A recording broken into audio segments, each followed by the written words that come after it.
I'm Scott from New Zealand Fishing World, and today I'm here with Marcus Church from Rod and Reel in Newmarket. And Marcus is an absolute expert in slow pitch jigging, and today we're going to have a look at some advanced techniques on how to use them, a little bit of next level stuff, because there is a real technique that is the difference between catching 10 fish and catching 2 fish. So Marcus, over to you, mate. Give us the secrets. Thanks, Scott. You've probably seen and read and maybe even heard about slow pitch jigs. There's quite a few different types on the market. They all kind of have their own specific actions to them, and essentially these type of jigs are designed to flutter and slide and really move around and give off a lot of vibration and flash as they work. But how do we work them? And that's kind of the key. Like, we see this type of stuff, but how do we actually get it to do what it's designed to do? Well, with these type of jigs, I'm going to show you. The rods are designed to impart a lot of the action into the jigs, and they're designed to recover quite quickly. And there's kind of a few techniques that we'll go through today that will help you with regards to kind of catching more of these fish. So what we're going to look at is the whole pitch idea is to do with the turn of your handle. So there's quarter pitch, half pitch and full pitch. And that just means quarter turn, half turn and full turn on the handle of your reel. So that's just essentially picking up line once you've worked your jig. So what we do is we give it a short punch of the rod, and you'll see the rod will essentially load up when I give it that short punch, and then it flicks back up, and that's what brings that jig up. So I'll give it a short punch and I'll just give it a half turn, and then I'll pause. And I'll give it a short punch and I'll give it a half turn and then pause. And the reason for that pause, and I kind of emphasize on that, is because that's often when you'll get your take. So you don't get your fish hitting them that often when you actually work the jig. You might go to lift your rod and give it that punch and a fish is there, and that's because it's been paused. And the reason for that is, as that jig shoots off, that attracts the fish and they can see it, but usually they can't actually jump on it. Whereas when you pause it, that's when they get that opportunity to come in and grab it. Sometimes it's an aggressive hit, sometimes it's a subtle little tap, and we'll go through some of that, you know, how to change up your techniques depending on what that is. So that's your kind of more traditional slow pitch technique. The next technique we'd look at is called high pitch, which essentially means we're going to lift the rod a lot higher, which means the jig's going to come up a lot higher, but also it's going to mean that that jig can really flutter and slide as it comes down. So a high pitch is simply nice and high, drop that rod tip, and then half a turn of your handle, or a quarter, or full, as we've talked about, depending on how much of the water column you want to work through. So it's punch it up, drop it down, and you can see by how high that rod goes and comes down how much we're talking about that jig working in an area. So the first technique, that more traditional slow pitch, we're talking, you know, this much kind of an area, and you're stepping up in that as you go. Whereas the next technique, we're talking kind of 3 or 4 feet.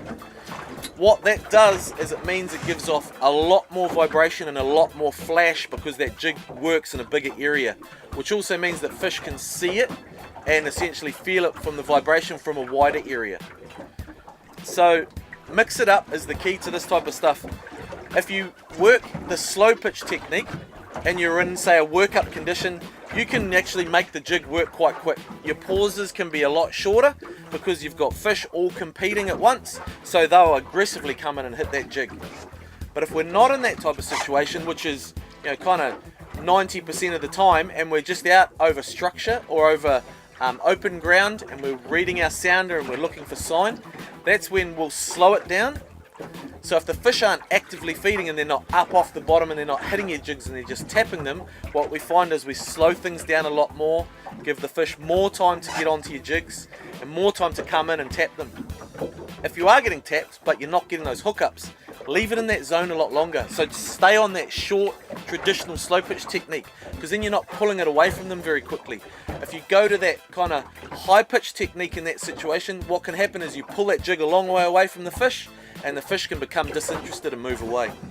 So snapper traditionally won't do a lot of work to take your jig if they can help it. So they're going to do as little effort as they can to get as good a food source as they can. So that's why we try and make these things look like an injured baitfish. So we've talked about the technique. What we're going to look at is the jigs. Jigs that have a real wide shape to them and are thin are going to slide a lot more and take a lot longer to get down.